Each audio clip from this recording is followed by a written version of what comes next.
Merci. Bonjour à tous. Je m'appelle Stéphane, je suis notamment en charge de la relation client chez Loop. On va vous présenter notre vision de la robotisation liée à la profession comptable. J'ai voulu commencer cette présentation en mettant quelques articles de presse que vous connaissez aussi bien que moi. J'ai appelé les alarmistes et notamment j'aime beaucoup citer Laurent Alexandre, le fondateur d'Octissimo, qui a parlé de 2030, 100% des comptables sont au chômage. Donc voilà, c'est un peu la vision de la presse. Côté Loop, côté éditeur, nous au contraire on pense que la robotisation c'est une formidable opportunité, avec des bénéfices qui vont être immédiats, tant sur la productivité que la satisfaction de vos collaborateurs, de vos clients, et aussi le potentiel pour vos clients d'aller chercher des nouvelles missions. La présentation a déjà été faite. Merci Hervé de nous rejoindre. Avant de commencer, on voulait définir avec vous qu'est-ce que la robotisation. Mais la robotisation liée à votre métier, liée à la production, liée à la profession comptable. Chez Loop, on a défini 4 niveaux de robotisation, entre le niveau 0, où tout est réalisé par le collaborateur, la fameuse boîte à chaussures à saisir. Ensuite, on a le premier niveau. Le premier niveau, c'est lorsqu'on a implémenté une première fonction automatisée. Je prends quelque chose que vous faites quasi tous, je récupère mes relevés bancaires, le collaborateur supervise. Voilà, je suis au niveau 1 de la robotisation. Le niveau 2, c'est lorsque je commence à avoir plusieurs fonctions sur ce même dossier. Je vais intégrer des données d'une gestion commerciale, je vais télédéclarer, je vais intégrer toujours mes relevés bancaires. Et là, le robot, il est apprenant et le collaborateur, il va piloter ce processus. Il va devenir un gestionnaire de flux. Le niveau au plus haut, c'est lorsque toutes ces fonctions de l'ensemble de son portefeuille sont automatisées. Et là, le collaborateur, il devient un contrôleur, comme un contrôleur aérien. Il monitore ces différents dossiers et là, le robot, il l'assiste véritablement. Donc on parle d'assistance, mais on pourrait même parler de remplacement sur certains profils. Quels sont les avantages de cette robotisation? Premier avantage, il est immédiat, c'est le gain de temps. L'objectif de la robotisation, c'est de gagner du temps et de passer moins de temps sur justement les missions de production. Le deuxième, c'est de donner de l'intérêt. Il y a quand même très peu de personnes qui sont hyper excitées à l'idée de saisir un ticket de péage. Donc l'objectif de la robotisation, c'est de donner de la valeur aux collaborateurs et au contraire éliminer toutes les tâches à faible valeur ajoutée.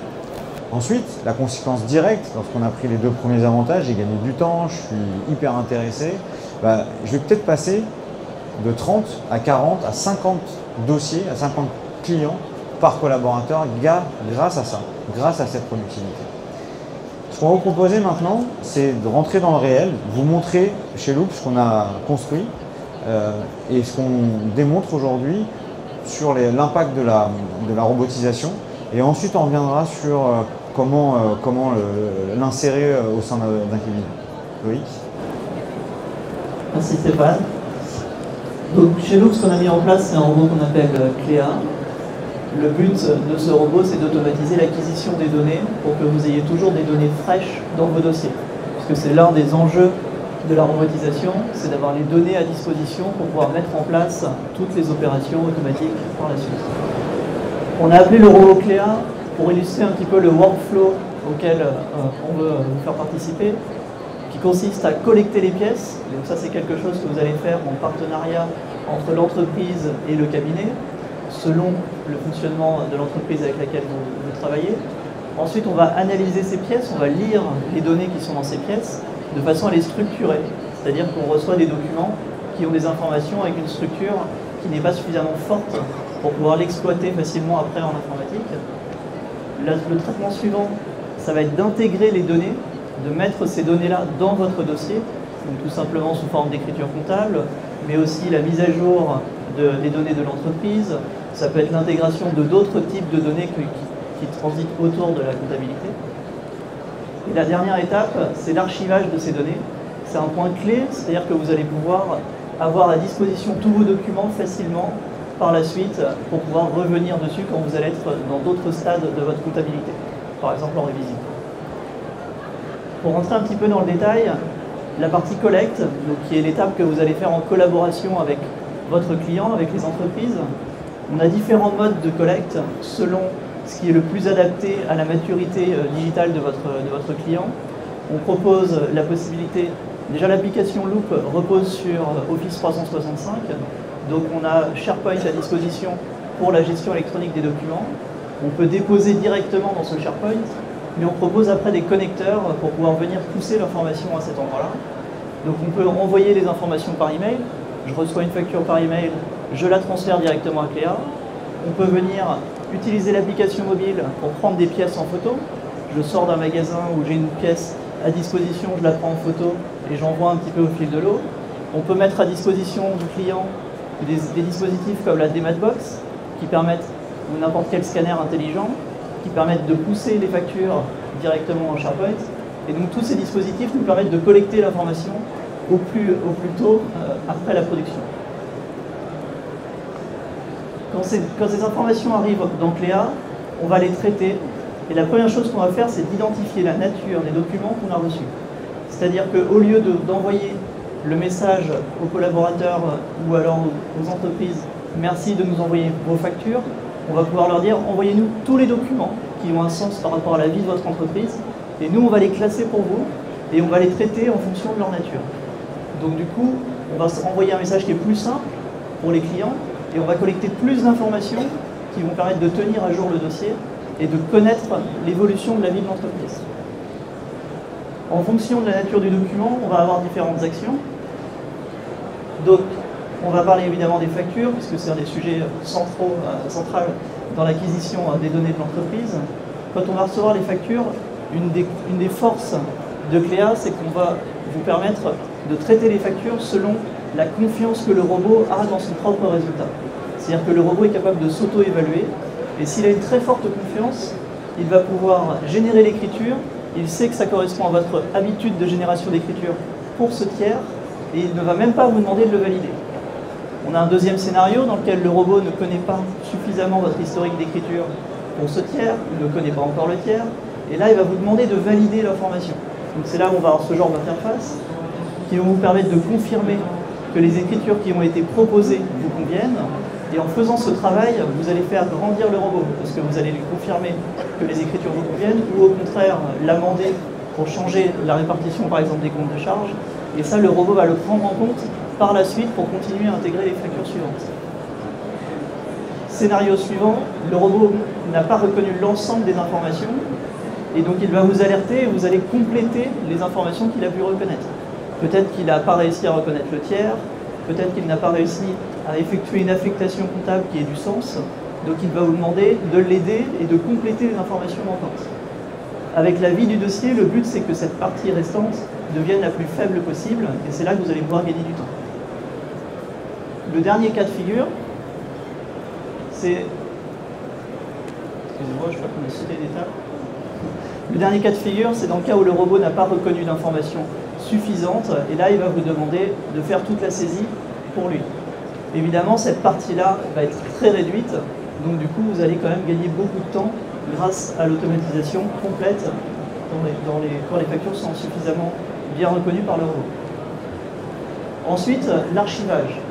Comme le robot va trier les documents selon leur nature, ensuite les exploiter, trouver les informations à l'intérieur, il va être capable de leur donner un nom qui a du sens, de les classer à un endroit à l'intérieur de la GED SharePoint qui va vous permettre de facilement les retrouver. Il va faire un lien avec le logiciel Loop, puisqu'on est vraiment au cœur de la comptabilité de Loop. Donc partout où je vais visiter mes écritures, je vais pouvoir retrouver le document d'origine. Donc on va pouvoir retrouver facilement les documents. Le traitement de Loop nous permet non pas de traiter uniquement les factures, mais toute la diversité des documents que vous allez recevoir. Là, quand on a lancé le projet, on avait vraiment pour ambition de traiter tous les documents. Le premier document qu'on a traité, c'était les cabis.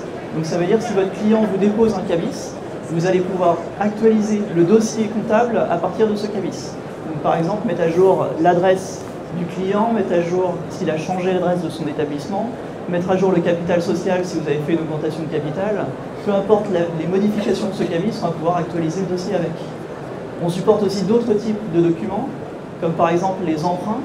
Vous allez pouvoir créer les emprunts dans le dossier à partir des tableaux d'amortissement qui ont été reçus et que votre client vous a posés. D'où l'intérêt de demander à vos clients de vous envoyer un maximum de données.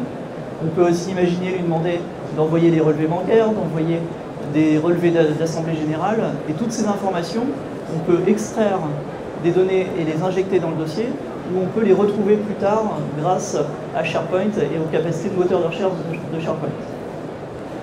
Donc c'est pour ça qu'on classe à l'intérieur de SharePoint les fichiers dans les dossiers appropriés, avec des noms qui ont été construits par le robot et qui ont du sens. Vous n'avez pas besoin vous-même de venir construire des noms de fichiers pour pouvoir les retrouver par la suite. On va classer les documents, par exemple, comme les emprunts dans des dossiers emprunts à long terme et à moyen terme, les cabis dans structure juridique. On a une structure que vous allez retrouver dans tous vos dossiers et qui fait que vous allez facilement savoir où aller chercher l'information. Au niveau de la roadmap, donc aujourd'hui on arrive à un produit Cléa qui est en production, qui a un niveau de maturité qui permet de l'utiliser quotidiennement sur les factures d'achat.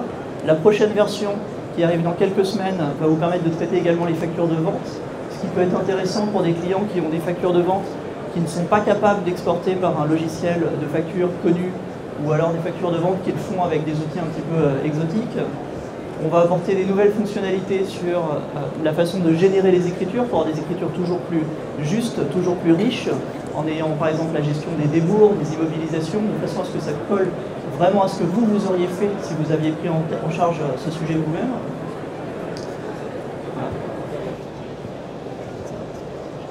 Hervé, qu'est-ce que tu penses de cette intelligence artificielle intégrée dans l'outil de production comptable de la profession? D'abord, merci Stéphane de m'avoir invité. Et donc, j'ai une première remarque, c'est que finalement, tu pars d'un apprentissage supervisé de ton robot pour arriver à quelque chose où finalement le robot arrive à traiter les opérations seul. C'est bien ça. Donc, ma première interrogation et peut-être question, c'est où tu te situes sur la courbe aujourd'hui, voilà, par rapport à cette évolution. En gros, parce que finalement, les éditeurs nous disent beaucoup, ben, on va automatiser, mais on n'a jamais le ratio finalement du niveau d'automatisation des écritures. Je dis ça parce que l'apprentissage de la machine, est-ce qu'elle se fait du cabinet vers la machine ou est-ce que l'apprentissage est mutualisé avec l'ensemble des confrères utilisateurs de Loop? Donc ça, c'est ma première remarque. C'est une très bonne question. Alors déjà, le groupe Cegid vient d'intégrer le Loop Software. Félicitations. Merci. Ça nous a permis d'accéder à un volume de données encore plus important, donc des exemples pour faire progresser le machine learning qui sont très forts. Et ensuite, pour répondre à la question sur l'échelle de l'apprentissage, on propose un apprentissage à 3 niveaux. Effectivement, au niveau global, on va partager les modèles d'écriture les plus communs, parce qu'il y a beaucoup de tiers pour lesquels vous allez avoir les mêmes modèles d'écriture d'une entreprise à l'autre. Mais après, on va descendre au niveau cabinet, parce qu'on peut avoir des pratiques dans les cabinets qui diffèrent un petit peu. Et ensuite, on va descendre au niveau dossier, qui est un niveau très important, parce qu'au niveau dossier, on peut avoir des spécificités très fortes d'un dossier à l'autre, qui font que les écritures vont être différentes. Et donc, on va avoir cet apprentissage qui se fait au niveau dossier. Pour répondre sur la courbe de progression par rapport à l'intelligence artificielle, on se situe au niveau 2, c'est-à-dire qu'on met en place des outils d'apprentissage. Le robot apprend de plus en plus comment traiter cette tâche de façon automatisée. Et quand il aura atteint la maturité sur cet apprentissage, qu'il sera capable de traiter quasiment exclusivement sans demande d'aide à l'utilisateur, on pourra passer au stade numéro 3, dans lequel réellement l'utilisateur sera en supervision de cette tâche d'acquisition de la donnée et pourra se concentrer sur d'autres missions en cabinet. Sans se coordonner, je suis complètement d'accord avec Loïc, parce que c'est vrai on va très vite, on va vers le robot, mais avant ça, il y a l'application qui est dans le cloud, avant ça, il y a les API ouvertes avec la capacité de collecter d'autres logiciels de l'écosystème. Petit à petit, on avance dans cette échelle-là. Et la prochaine étape, c'est vraiment le poste de pilotage multi-dossier pour vraiment monitorer. Et c'est notre destination aujourd'hui. Mais finalement, c'est vrai qu'on nous promet beaucoup l'intelligence artificielle. Et j'ai l'impression, malgré tout, qu'on en est encore un peu loin. Donc, est-ce qu'il y a une échelle de temps? Quand est-ce qu'on aura quelque chose de véritablement automatisé? Je donne un exemple très concret. Dans le fichier des écritures comptables, le FEC, il y a quelque chose qu'on observe nous en ce moment, c'est la capacité des outils à nous mettre un libellé correct. Est-ce qu'aujourd'hui, vous en êtes là? C'est effectivement un des enjeux qui vient dans la roadmap, d'être capable de définir un libellé qui ait du sens, un sens métier. Par exemple, j'ai pris un billet d'avion pour aller à New York, et donc je souhaiterais que le libellé me dise que c'est un déplacement professionnel à New York. Donc ça, c'est l'étape suivante, c'est-à-dire qu'une fois qu'on est capable de générer une écriture qui est juste, il faut pouvoir la nommer. Est-ce qu'il y a une échelle de temps? Quand est-ce qu'on aura quelque chose, ne serait-ce que sur le libellé? Je te propose de répondre à cette question après les 2-3 slides où on va parler de comment l'implémenter, comment gérer les hommes dans les cabinets et les femmes qui sont nés en 1960 et ceux qui sont nés en 2000. Il y a beaucoup d'impact. Là, on parle beaucoup de technique, on voit qu'on est en train d'avancer avec une vision extrêmement verticale. Et c'est là où tout change. Quand on comprend que la robotisation sert la profession. Donc sur les questions d'après, on a évoqué plusieurs points. Le point organisationnel. Il y avait le vœu pieux des centres de saisie délocalisés, il y avait un certain nombre de sujets. Est-ce que ça sert aujourd'hui à quelque chose lorsqu'on voit un robot? C'est une question ouverte. La relation client. Parce que c'est sûr que vos clients, évidemment, vont savoir que vous utilisez des robots, vu comme la presse en parle, c'est impossible qu'ils n'entendent pas. Quel profil de collaborateur? Qu'est-ce que je fais de mes collaborateurs d'une génération différente, ceux qui arrivent, l'intérêt de la mission, et aussi comment réinventer son chiffre d'affaires, puisque les anciens clients, ils vont avoir tendance à dire « Ah, maintenant il y a un robot, est-ce qu'on peut renégocier les honoraires? Comment ça se passe ?»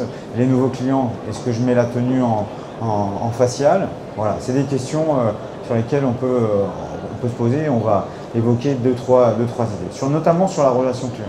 Aujourd'hui, le gros avantage de la robotisation, c'est que tous les échanges doivent être dématérialisés. C'est la base. Aujourd'hui, le robot ne peut collecter que de l'information dématérialisée. Et on voit que sur le process de révision, c'est un avantage extrêmement important de pouvoir avoir accès à toutes les pièces et à toute la vie de l'entreprise.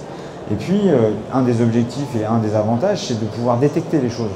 On parle beaucoup de conseils, je ne vais pas rentrer dans ces considérations-là, mais vous le savez très bien, de pouvoir être en prédictif, de détecter des missions en amont.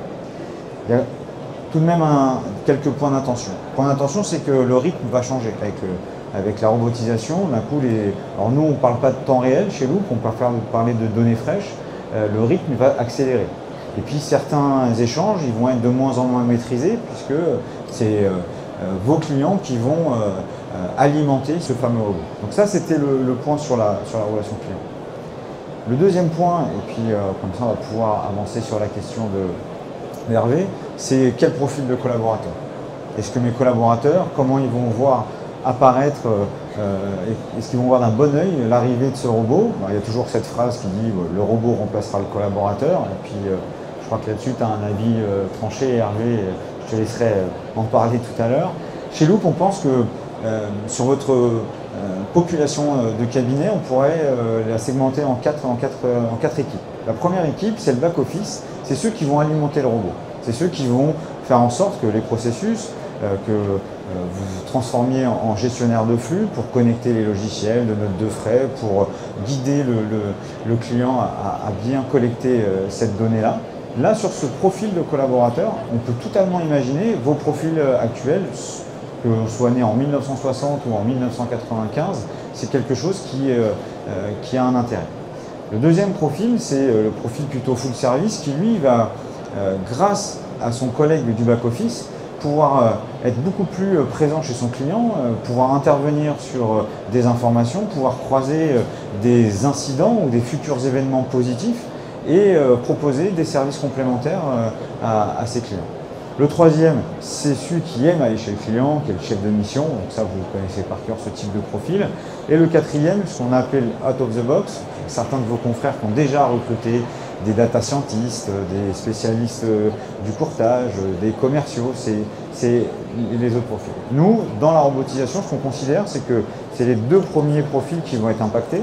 Comme je l'ai dit en introduction, le collaborateur va gérer plus de dossiers. Il y en a un qui va monitorer, collecter, vérifier que tous les processus se déroulent correctement. Et il y en a un autre qui va en profiter pour aller justement délivrer du conseil, accompagner. Voilà. Je te renvoie la parole, Hervé, parce que en répondant à ce sujet-là, je répondais à la moitié à ta question. Oui, ben, je n'ai toujours pas la réponse sur l'échelle de temps et à quelle vitesse tout ça va aller. Même si je te rejoins sur le fait que on est à la fois sur un sujet lié à la technologie, mais aussi à la conduite du changement de nos équipes. Et justement, sur ce point, moi, j'ai quand même une interrogation parce que, et effectivement, je reviens sur tes statistiques de la disparition du métier. Et je crois qu'il ne faut pas faire une confusion entre le métier et l'activité. L'activité de tenue de compte est une activité, certes, nous en faisons beaucoup dans nos cabinets, mais il ne faut pas oublier une chose, c'est qu'on existe pour accompagner le client, certes sur la comptabilité, mais tout ce qui environne la comptabilité. Et finalement, moi, je vois ces outils-là d'un très bon œil parce que finalement, ils vont nous aider à enfin faire notre métier tel qu'on devrait le faire. C'est-à-dire que sortir un tout petit peu des tâches de tenue qui sont difficiles, qui ne sont pas forcément passionnantes pour nos collaborateurs et effectivement aller vers l'accompagnement du client. Mais j'ai toujours une frustration sur à la fois l'échelle de temps, parce qu'on nous le promet depuis un paquet d'années, et nos éditeurs, finalement, je ne vois pas une accélération sur les solutions technologiques à nous apporter. Je prends un exemple très précis.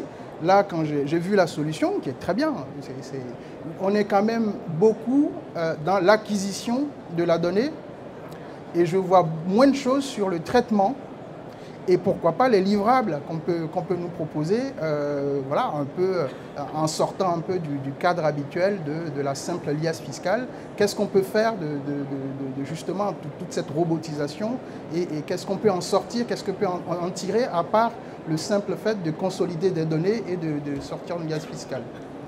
Le livrable aujourd'hui, il existe depuis toujours chez vous, c'est le fameux tableau de bord que vous mettez à disposition à vos clients.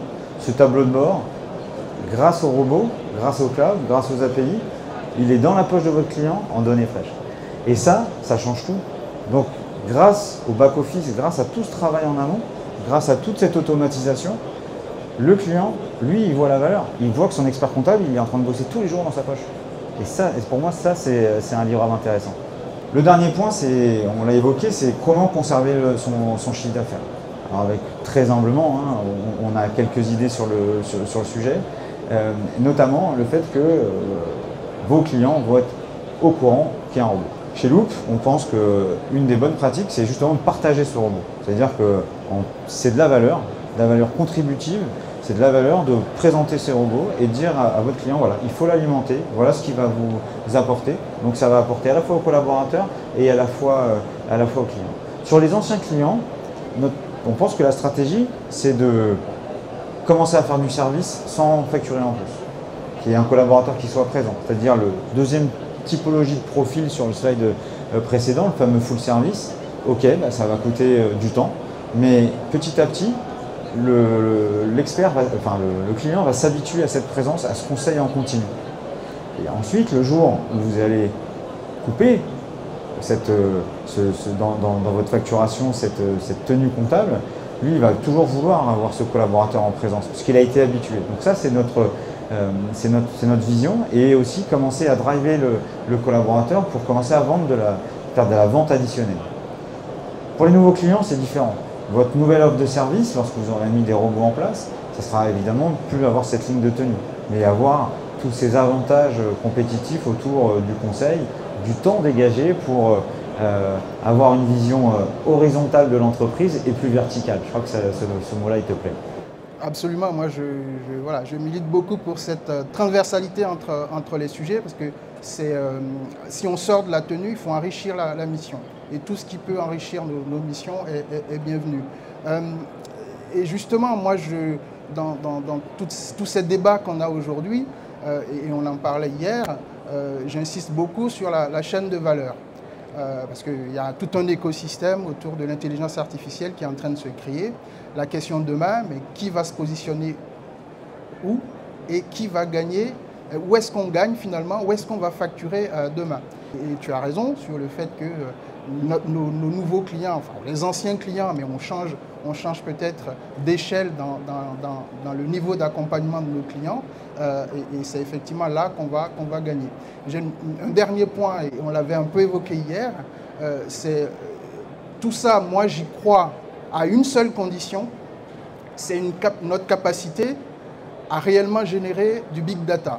Chaque éditeur travaille dans son précaré avec ses clients. Alors, même quand on s'appelle Cegid, on n'est pas encore dans de la véritable data qui soit réellement big.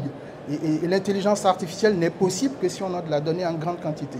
Donc, est-ce que les éditeurs réfléchissent à une gouvernance de la data, de la donnée?